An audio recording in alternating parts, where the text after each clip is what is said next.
So each of you, if you are at a local school, you're a member of a council, so there's a council treasurer who you can go to if you're having struggles or questions, or you can come to me as a region treasurer. That's one of the main reasons why we have, well, lots of reasons why we have a region board, but to be there to help you guys is kind of our big responsibility. So yeah, there's my information. And if you are feeling a little overwhelmed, because sometimes treasurer can be overwhelming, know that I am right there with you, because standing up here and doing this is overwhelming for me. So we can all be overwhelmed together and we'll figure it out. But so we're just gonna go over your job as treasurers, or if you're a president who's here and passing information on, that's awesome.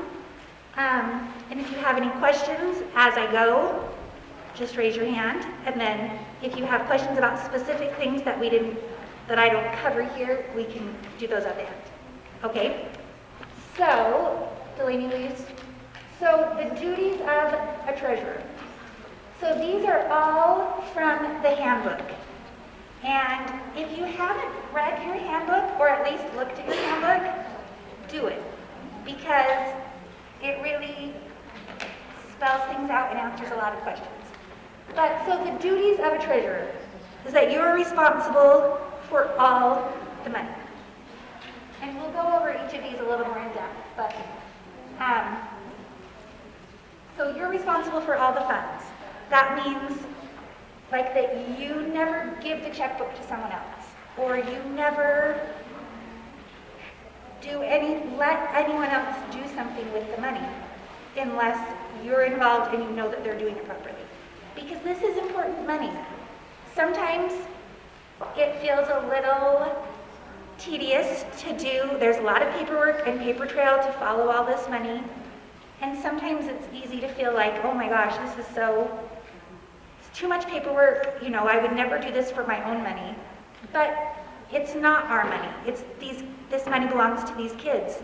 And so we need to make sure that we are taking 100% care of it. So another duty is that you help develop a budget. Hopefully you have already developed your budgets with your president and other members of your committee, but you need to be an integral part of that, developing a budget. You keep an accurate and complete count of all of your receipts and all of your expenditures, which we'll go through more. You need to be involved in counting all the money, anything that comes in. You write the checks, make the payments to people. You are a co-signer on all the checks. The only exception to that is if it is a check to you. You never sign your own check. So if you bought muffins for the board meeting and you need to get reimbursed, the president and the other signer on your account need to sign that check. That's why you always need to have 3 signers on your account. So if the check is to you or to your president, there's another person to sign. You're responsible for paying dues, for giving a monthly treasurer's report, for completing the annual financial report, and for submitting your books at the end of the year for the AFR. So we'll kind of talk about these in a little bit more detail. So on our next slide, my biggest tip to you, if you leave here with one thing, the key to this job, I feel like, is being organized. Because if you keep everything as you should, then the end, when you have to compile it all into your end of the year financial report, will be so much easier because you'll have everything you need. One of my favorite TV shows, they're running a race, and one of the characters asks another character, what's your strategy for this race? And he says, well, I'm going to start fast, then I'm going to run fast, then I'm going to finish fast. That, I feel like, is your strategy for staying organized. Start organized, stay organized, and then you'll finish organized. Because often we get busy and it's really easy to stuff things in our binder and think, I'll take care of this later. And then later comes and you don't remember what it was for, or you're missing something on it. And it's so much harder to go back to fix a problem than it is to fix the problem right then. So to help you with your organization, in your sack out here is like a thing that you're going to put inside of your binder that our region treasurer last year, or a couple of years ago, put this together, and this is so helpful. So it's just like this thick, and it has all of the paperwork you will need for each thing that you need to do when you need to do it. So it starts, it can be a little confusing, the beginning of the year is at the back. So that when your binder gets full, and believe me, it will get full, like you'll have full of this, of receipts and deposits and everything, and it will get kind of heavy. Then you won't have to flip all the way to the back at the end of the year. The end of the year will be up here.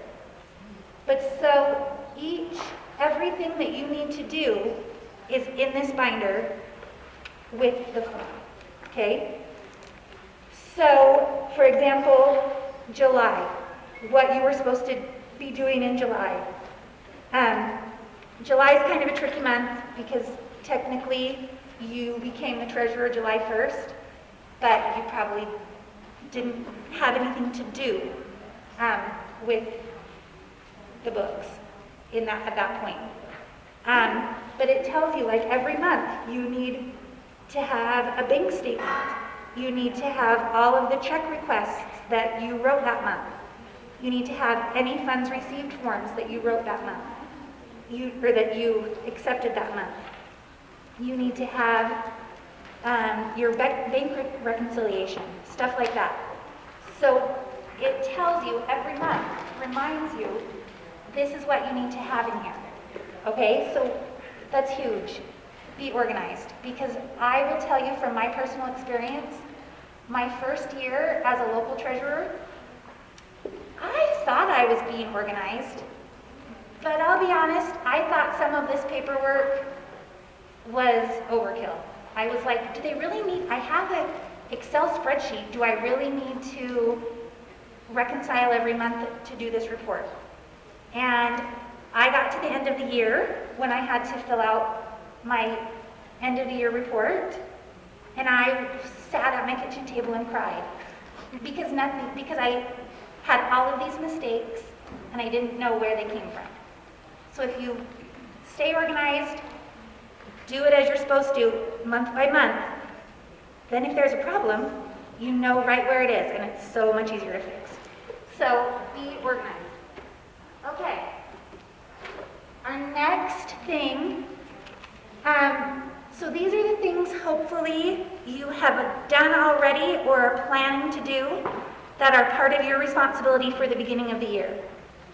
You need to make sure that the bank account has been changed over so that you, if you're a new incoming treasurer, that you are a signer on your bank account. So if that hasn't happened yet, get with your president, make a plan for that. Because you're going to start spending money quick if you haven't already. And you cannot write a check until you are on that bank account. So even if the outgoing treasurer has brought you everything and you have the checkbook in your possession, until you're on that account, you can't write a check. So make sure that you take care of that. As I already said, helping to create a budget. And then as the treasurer, it's your responsibility to present at your general membership meeting your budget for approval. In the handbook on page 45, it tells you exactly how to say that, or how to do that, like step-by-step words that you need to say. Like you present it, and then you ask if people have questions, and then you ask for a motion to approve. So that's your responsibility as the treasurer to do that. As we talked about, I know a lot of you were here at the president's training. The budget approval is probably going to look really different than it has in years past because you're not having a back to school night. You're not having all of the parents together. So you're going to have to do it virtually. Yes? So are they allowing electronic voting? Yes. So the best, thank you for asking, the best way to do it is via a virtual meeting. Because then it's really easy to keep track of those minutes of your virtual meeting. Just one second. You can do it by email, but it's a lot trickier to keep the records the way they need to be because you do need to have minutes of who voted and what they voted. And so you just need to be very clear if you are accepting email votes that you have a distinct timeline that they have to get you their vote and that you have recorded their vote, whether you print out those emails or screenshot them or something so that you have a record of the vote.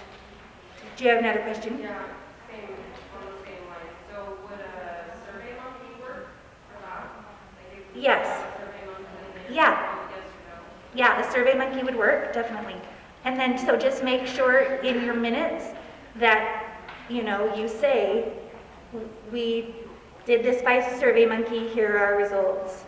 Just make sure you have it documented however you choose to do it.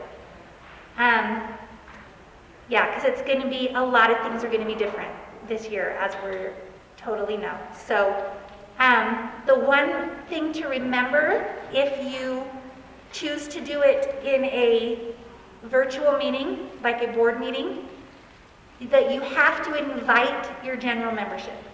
You have to invite all of your members. It doesn't matter if they want to come, but they have to know that they're getting the opportunity to be a part of making this budget happen. When you vote, you do need to have a quorum to approve anything. So again, if you do it by a virtual meeting, and I know sometimes you only have 4 or 5 of you at your virtual meeting, that's not enough to vote on your budget or to vote on anything really.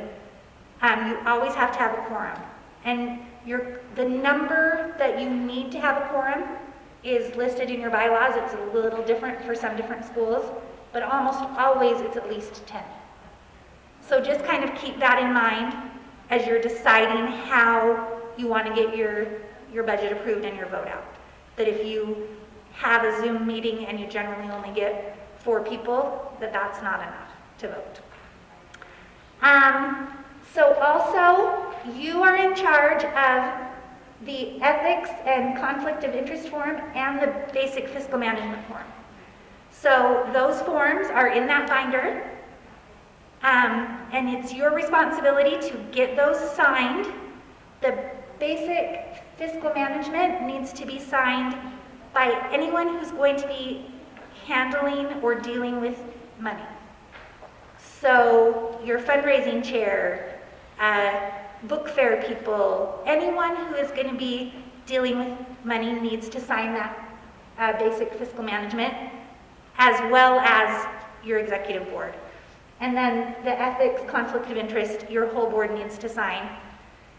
And that one just basically says, I'm not going to use my position in the PTA to make my husband's mask making business succeed. that you are not going to let other interests interfere with your work on the PTA. And after you have those signed, you have to make copies of them,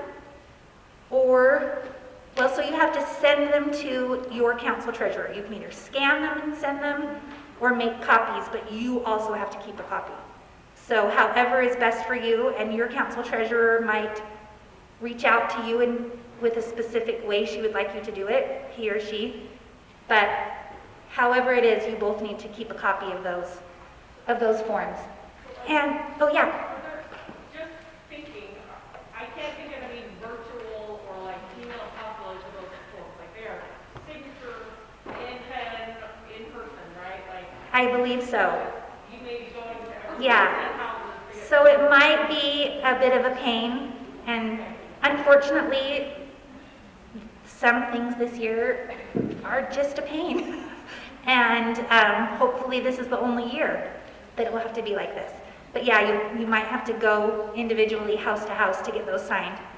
And if things come up during the year, like let's say you have an awesome dad who moves in November and he's going to help with your book fair, you need to have him sign this and then send a new copy to your council treasurer.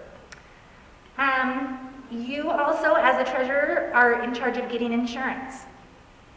Most of the time, you are just able to renew the policy that your PTA has always had, which makes it really easy. If you have specific questions regarding insurance, let me know. But the one thing to know with insurance is if your PTA is accepting credit cards, you have to have bonding insurance, which is like a separate box you check, like to your policy. Like this is my main policy, and yes, I want to add bonding. So it does add a cost to your insurance, but it helps protect you if anything goes wrong. And then you submit all of that information to the council treasurer. So like I said, the forms, proof of your insurance, your budget, minutes of your approved budget meeting, all needs to be sent to your council treasurer. Yeah, does anyone have any questions about that? We're pretty good. Okay. So this fiduciary responsibility, this is a fancy word that means this isn't your money. Take good care of it. So you as the treasurer are taking on that fiduciary responsibility. So you are taking on the duty to care for those funds, the duty to be obedient to the rules that are saying how you use those funds, and that you're being loyal to the PTA as you use those funds. So some of the steps of that, you always keep the checkbook. Never, sometimes your president might say, oh hey, I'm gonna go do this and I'm gonna see so-and-so, so will you just give me the checkbook and I'll write that check? No. You always keep the checkbook as well as the checks in it. You can't say, oh, well, I'm supposed to maintain the checkbook, so let me tear out a blank check and give it to you. That is an absolute no-no. You're in charge of all the checks at all times. Make sure you document everything. That is a safeguard for you, so that if something comes up or there's a problem or someone is concerned about how you're managing the funds, keep your paperwork so that you can show that you're doing exactly what you're supposed to be doing, how you're supposed to be doing it. Never give a blank check, like I said. You cannot, as a PTA, you can't have an ATM card, you can't have a debit card, and you can't have a credit card. And if you want to use online banking, the only thing you can do is a read-only version of your account. You cannot change your account in any way through online banking, just because that lacks the transparency of people knowing what's going on and kind of loses the paper trail. So never online banking. Okay, next slide. This is a check request form. There's a copy of this in your binder. There's also a copy in the treasurer's handbook. There's also a copy on utahpta.org. If for some reason you don't love this format, you're welcome to make your own form, but it has to include all of these same things. It has to have the name of your PTA and the fiscal year. So this is the fiscal year of 2020, 2021. The date, who you're paying the check to, their address and phone number, why, the purpose of why did they spend this money, and then where it says submitted by, they sign their name there. So if I was turning in a receipt for muffins, I would sign my name there, Liz Mines. Then you need lines for approved by. So the president needs to approve that check, and the treasurer needs to approve that check before the check is written. So don't say, oh, Sally gave me her check request form, and I'm right here with the checkbook, so I'll just get her check going before the president sees the form. No. You have to make sure that you both sign and approve that before the payment is made. Also, at the bottom, there's a space for your principal's signature. This is not saying that your principal approves. Your principal doesn't get to approve or disapprove of this check. It is just to make sure we're keeping our principals in the loop of what we're doing with our money, how we're spending what we're doing. It's kind of just a safeguard. You need to make sure they attach their receipts. Please, please, please stress to your members that they only buy PTA things in one transaction. It gets really complicated when they give you their whole grocery shopping list with a few things highlighted. We don't want that. If they have to do 2 separate transactions at the cash register, whatever works for them, but just have a PTA, or just have one receipt with only PTA things on it. Yeah? With not meeting together in person, is it possible for them to scan the receipt and email them or text them? Yes, that's a great idea. You can definitely scan receipts and email them, as long as we can see all the pertinent information on the scanned receipt. Yeah, totally. That's a great idea. And then in that box, you want to make sure that you keep track of what check number you wrote to them, what date you wrote it, and then the amounts and the sales tax. And the sales tax is important because we get reimbursed all of the sales tax we pay because we are a nonprofit organization. So we want to know how much of that was sales tax so that when we submit that at the end of the year, we'll get paid back that amount. Let's see, did I get anything else? Oh yeah, and so keep an updated check register. So some people like to do the old school check register.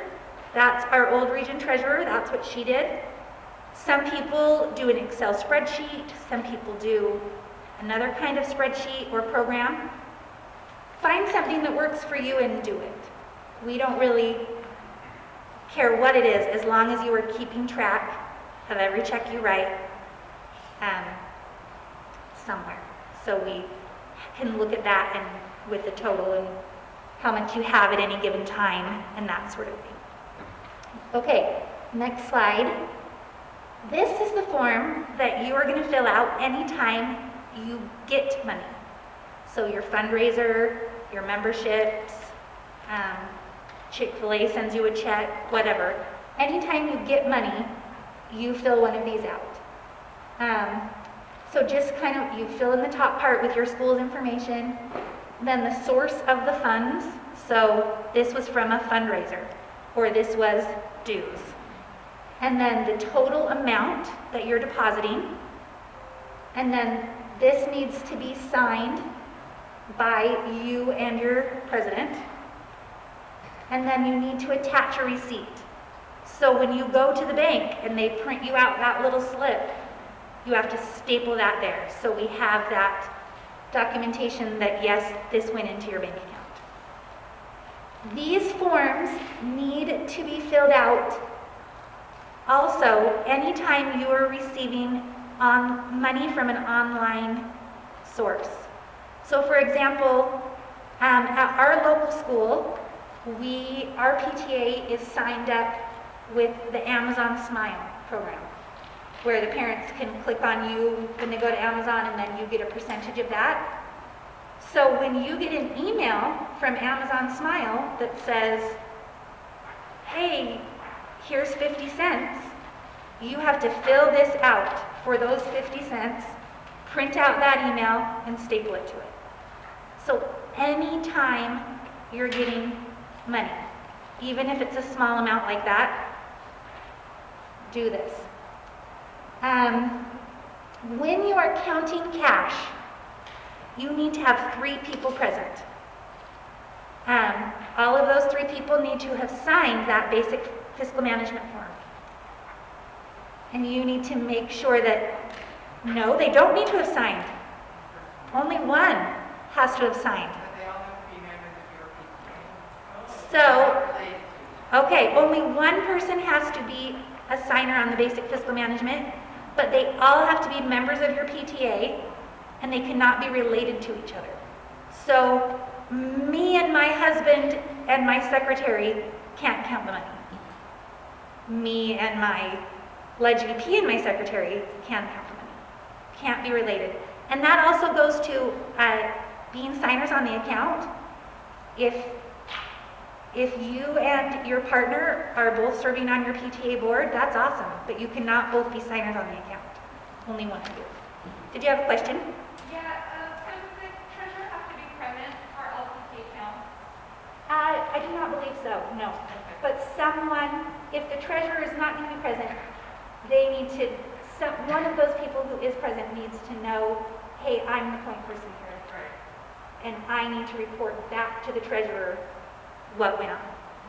But yeah, that's a good question. So 3 people. There is a money counting form. I didn't think to put it up here, but it's also in your binder. It's like a half sheet that you fill out with every deposit that says, I had this much in ones, I had this much in tens, I had this many quarters, I had this many checks. That needs to be filled out, signed by the people counting, and attached to that funds receipt form. I think the one in the handbook is too long, but the one online is correct. Okay, So we don't know what happened to the one in the handbook, but the one online is correct. so the one online is correct for the cash, for the counting form. Right, but like what's wrong with the other one? Like, It doesn't have room for the checks that she received, it doesn't have 3 lines for signers. So the one online does. So make sure that whatever form you're using has room for 3 signatures and a place for checks, if checks were part of that batch. You must deposit cash the same day you get it. Not just cash. Well, any checks, you must deposit money in any form the day you get it. So if you have a fundraiser and kids are all bringing their money on Friday during the day, you can't say, oh, let's just put this in the cupboard and we'll count it and deal with it on Monday. It has to be done that same day. Sometimes that means it's at night after the bank is closed. If that's the case, you put it in the bank's night drop box, and then you go back to the bank in the morning and get your receipt of your deposit. Also, oh yeah, On that, put a note in with your deposit saying that you will get out in the morning, because otherwise they will mail it out, and it just takes a little bit longer. And if it's a large amount of money, please call the police and have an escort to the bank, even though there are 2 of you going.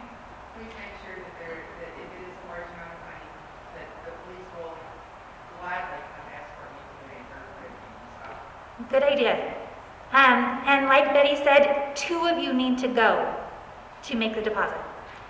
And that's just for safety and to make sure that, again, we have that system of transparency that we know that what is happening is supposed to be happening.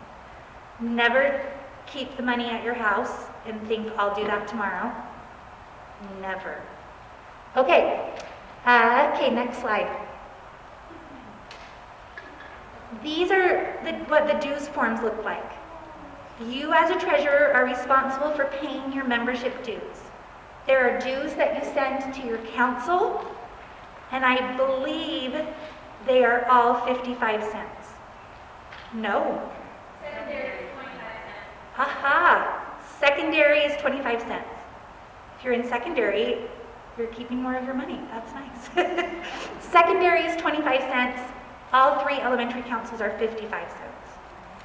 And so you would send the council membership dues to your council treasurer. Then you send your state and national membership dues to the state PTA. You want to make sure that these forms are filled out correctly. When you're filling out these forms, don't use abbreviations. Like often, I used to be the president of the Canyons Central Council Elementary PTA, and I would often just put Central Council on my forms because I thought I didn't have enough room. But when that gets to the state, there may be 50 Central Councils that are different in different regions, so they don't know who I am. So make sure that you fill out your whole PTA name. And then this is something that you'll be working with your membership VP on. You're the one who writes the checks and does the forms, but you need to be working with them to know what new members you have. And so you should always have a current count of your members. So most of us get most of our membership at the beginning of the year. So that is when a lot of this takes place. But as PTAs, we accept members anytime throughout the year. So if you get a new membership in January, you need to pay dues for that person. If you get one new member and you think you're going to get 2 the next week, you can deposit that one new member, wait till the other 2, and then write 1 check for your dues. So you're not writing 3 checks for 55 cents. But if you don't think you're getting any others, or it's going to be a long span of time, write the 55-cent check, because otherwise we have a tendency to forget, and then we'll never pay dues on that member, and then our numbers will be off, and it'll be confusing. Yeah? So if you don't have any new members, you don't have to submit this every month? Correct. Like let's say you get 200 members in August or September, and no one else ever joins your PTA the rest of the year, then you only have to do this once. Well, that's not going to happen, but if it did, yeah? So how often would you be doing that? Say, can we do it like once a month? Yeah, once a month is a good plan. There is a due date every month of the 25th. If you're going to pay dues that month, pay them by the 25th. So just kind of make it a habit, and that is something that's in your binder, that at the board meeting each month, you do a check. Do we have new members? Do we need to pay dues this month? I was just going to say something else. Oh, you have to have paid membership dues by December 1st, I think, to be able to participate in national PTA programs. So if you had 200 members sign up in September and you haven't gotten around to paying your dues yet, and now it's January, then you're no longer a member of good standing. And then we have to do all sorts of stuff to figure that out. That would be no reflection, so all your reflections would be sent back. So that would be really sad for those kids. So make sure that that's happening. There is an early bird membership award, September 25th. If you send in memberships before September 25th, you get the early bird award. So that's always fun and exciting. Hang it up. I got an award from PTA, and it was a Gold Star Award. Not for me in general, but my council. And I had it at my house because I didn't know what to do with it. And my kids were so impressed. They were like, "Mom, you got an award! Hang it on the fridge." So yeah, no abbreviations. Okay, so I think that is all on that. Does anyone have any other questions on dues? Okay, perfect. Okay, accepting credit cards. This is becoming more and more, I think, common. When I was local treasurer, not that long ago, almost no PTAs were dealing with credit cards. Now, a lot of you are. So you just need to make sure that you are following specific guidelines when you're using a credit card. When you're accepting payment with a credit card, you never use a credit card. So, like I said, you have to have bonding insurance. The decision to accept credit card payments must be made by a vote by your board. So you and your president can't just say, "Hey, let's start doing credit cards." You have to have a meeting, present that you want to do credit cards. This is the cost benefit. This is how much fees they're going to charge us, but this is why we think it's worth it. And then you need to have a vote on it. That only needs to happen once. So if you've been using credit cards for 3 years, hopefully that already took place. But if you're wanting to start new this year using credit cards, it has to have a vote. You need to have one email address that everyone on your executive board has access to. And that is the email address you need to use to set up your Square account or your PayPal account or whatever.